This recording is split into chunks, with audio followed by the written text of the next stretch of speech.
मेरा नाम है रोहित और आप देख रहे हैं लर्न इन्वेस्टमेंट। तो आज की इस वीडियो में हम बात करने वाले हैं ऐसे स्टॉक के बारे में जो कि बहुत ही अच्छी रेंज पे रीटेस्ट करके और ऊपर एक बाउंस बैक मारने की पूरी पॉसिबिलिटी बनाता है। वो इसलिए क्योंकि इसकी जो सेल्स हैं और जो और सारे जो सिस्टम्स हैं बहुत अच्छे देखने को मिलते हैं। मुझे लगता है ये आने वाले साल्स के अंदर, आने वाले आप कह सकते हो ईयर्स में, ये मल्टी बैगर रिटर्न्स दे सकता है। तो फटाफट चलते हैं और इसके अंदर वेबसाइट पे और जानने की कोशिश करते हैं स्टॉक के बारे में। तो आज हम बात करने वाले हैं अर्चित ऑर्गेनोसिस लिमिटेड के बारे में। ठीक है, तो बात करते हैं इसके प्राइस की। तो इसका जो प्राइस है 71 रुपीज़ का इसका करंट प्राइस है। बुक वैल्यू 28 रुपये की यहाँ पे देखने को मिलती है। स्टॉक की मार्केट कैप की बात करें तो 146 की मार्केट कैप है, यानी कि एक स्मॉल कैप कंपनी यहाँ पे देखने को मिलती है। यहाँ पे स्टॉक की पीई की बात करें तो उसका 13 रुपये का स्टॉक का पीई है, जो कि इसको साफ साफ एक इंडिकेशन देता है कि एक अंडर वैल्यू ट्रेंड पे चल रहा है। तो अंडर वैल्यू ट्रेंड में जब तक चल रहा है तो इसका मतलब है पूरी पॉसिबिलिटी की करंट प्राइस से एक ऊपर बाउंस बैक ऊपर तक जा सकता है। ठीक है, बात करते हैं इसके इंपॉर्टेंट फैक्टर की, जो कि है प्रॉफिट एंड लॉस। 2011 में जो कंपनी हमारे हिसाब से इसने जब अपनी सेल्स दिखाई थी तो 43 करोड़ की यहाँ पे सेल्स हुई थी। बट अगर कंटिन्यूसली अगर बात करें तो कम 46 करोड़ की 38, तो यहाँ पे एक रेंज थी 50 करोड़ के, 40 से 50 करोड़ के बीच में, जिसको उसने तोड़ा 2018 में 80 करोड़ की सेल्स दिखा के, और उसके बाद कंटिन्यूसली एक अच्छी सेल्स दिखा दी और 2022 में 137 करोड़ की यहाँ पे ओवरऑल सेल्स दिखाई, और लास्ट महीने 12 महीने में 124 करोड़ की सेल्स यहाँ पे देखने को मिली है। तो यहाँ पे जो सेल्स है ये पिछले सालों से यानी 2011 से बात करें तो यहाँ से डबल हो चुकी है ऑलमोस्ट। तो यहाँ पे एक सेल्स डबल हुई है। ऑपरेटिंग प्रॉफिट अगर यहाँ पे 20 करोड़ का निकल के आता है, जो कि बहुत ही अच्छा निकल के आता है। अगर आप पिछले देखें तो 1-2 करोड़, 10 करोड़ भी बिल्कुल ही नहीं गया, मतलब ऐसा था। पर लेकिन पिछले 1-1.5 साल से, 1-2 साल से आप कह सकते हो कि 10 करोड़ भी पार हो चुका है। तो आने वाले शाम पे यही प्रॉफिट भी 2 गुना और 4 टाइम्स 5 टाइम हो सकता है। इसी को अगर हम ध्यान दें तो यहीं से हमें देखने को मिलता है कि स्टॉक का प्राइस भी जो है वो 2 टाइम्स से 3 टाइम्स बिल्कुल पॉसिबिलिटी यहाँ पे दिखाता है।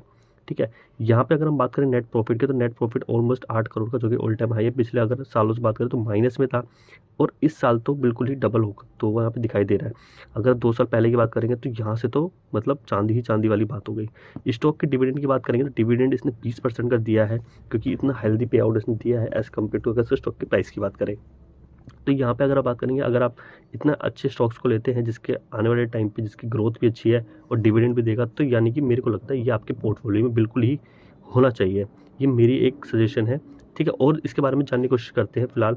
तो अगर शेयर कैपिटल की बात करें, बैलेंस शीट में अगर रिजर्व की बात करें तो 37 करोड़ का यहाँ पे रिजर्व है। बोरोइंग की बात करें तो 38 करोड़ की बोरोइंग है। तो मेरे हिसाब से यहाँ पे कंपनी पूरी तरह से डेट फ्री अभी तक दिखाई देती है। तो उसका आरओसी ही देखने का मतलब ज़्यादा बनता नहीं है, क्योंकि कंपनी में ज़्यादा खर्चा मेरे हिसाब से दिखाई देता नहीं है। स्टॉक की पी पे हमने ज़्यादा फोकस इसीलिए किया है क्योंकि ये इसी समय पता चलेगा कि कितना वो अंडर वैल्यूड है और कितना नहीं। ठीक है, तो यहाँ पे ये चीज़ अच्छी देखने को मिली।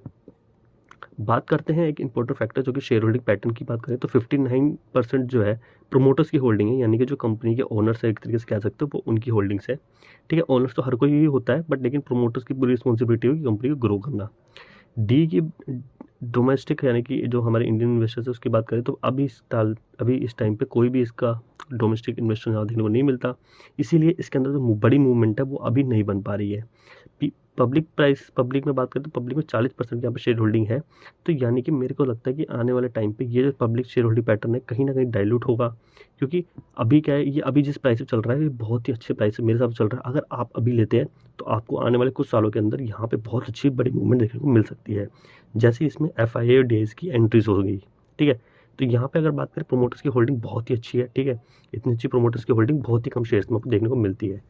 बात करते हैं हम ट्रेडिंग व्यू के चार्ट की, तो अभी हम ट्रेडिंग व्यू पे आ चुके हैं। जब ये 2000, मेरे को लगता है 2013 के आसपास जब ये लिस्ट हुआ था, तो यहाँ पे ये ऑलमोस्ट लिस्ट हुआ था 5 रुपये के आसपास, और आप देख सकते हैं आज के टाइम पे 71 रुपीज़ पे, यानी कि ऑल टाइम हाई जो उसने दिया था उसके आसपास यहाँ पे ट्रेड करता हुआ दिखाई दे रहा है।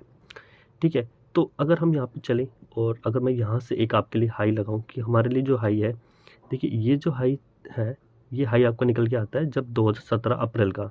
अगर हम यहाँ पे जाएँ चार्ट्स पे, ठीक है, अगर हम यहाँ क्वार्टरली में जाएँ, 2017 का कह रहा है। ठीक है, तो 2017 यहाँ पे हमें सेल्स अभी देखने को नहीं मिलती। अगर मैं यहाँ पे आऊँ, यहाँ पे हमें यहाँ पे आप देख पाएंगे कि यहाँ पे जो सेल्स है 48 करोड़ की सेल्स है, जिसमें जो प्रॉफिट है जब 2 टाइम्स यहाँ पे हुआ था, यानी कि इस प्राइस पे, यानी कि 1 करोड़ का नेट प्रॉफिट था, अब दो गुना हो गया।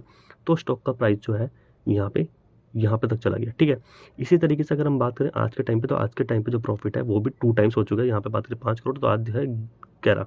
तो यहाँ से पॉसिबिलिटी है, यहाँ से पूरी पॉसिबिलिटी है कि इस प्राइस से ये रेंज पे आएगा और मुझे लगता है इस रेंज तक रीटेस्ट करेगा, ये वाली रेंज, ये वाली रेंज पे रीटेस्ट करेगा और यहाँ से भी 2 टाइम्स तक की पूरी पॉसिबिलिटी बनती है।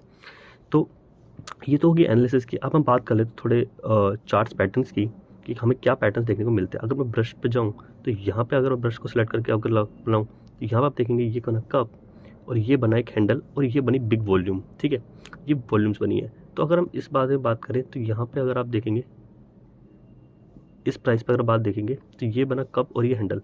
कप विथ हैंडल पैटर्न का हमें पता है कैसे हमें टारगेट देखने को मिलता है।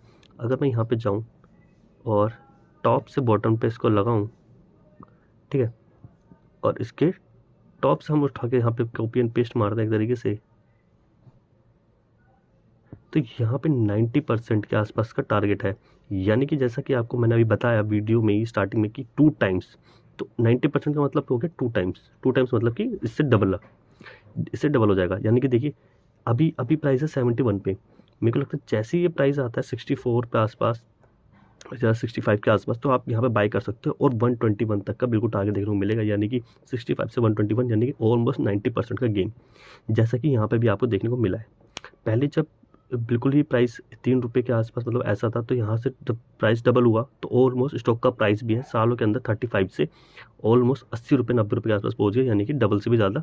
उसी हिसाब से यहाँ से पॉसिबिलिटी बनती है।